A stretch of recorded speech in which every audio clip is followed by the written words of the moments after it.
yoo jiraate nuti yoo humna isaanii kana cabsinee miira isaanii kana laamsheessinee biyya keenya bilisa baasuu baanna abbuma keenya nu galchitu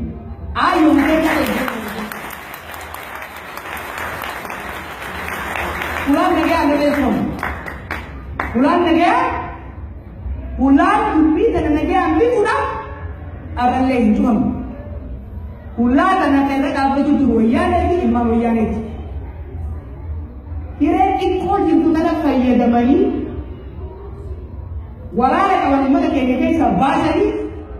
karoora biyya keenya saamuu qabasan jijjiiranii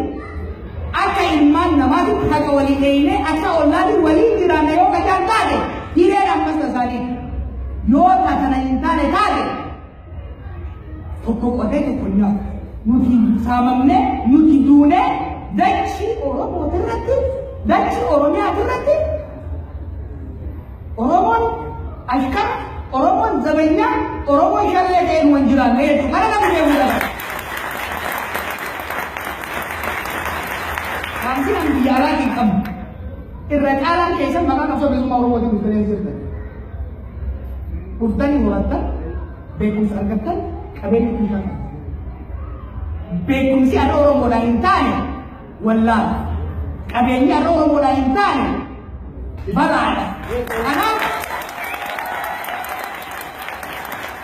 Kanaaf jaarmayoota qabsoo bilisummaa oromoo irratti bifa adda addaatiin hiriiranii dalagaa jiran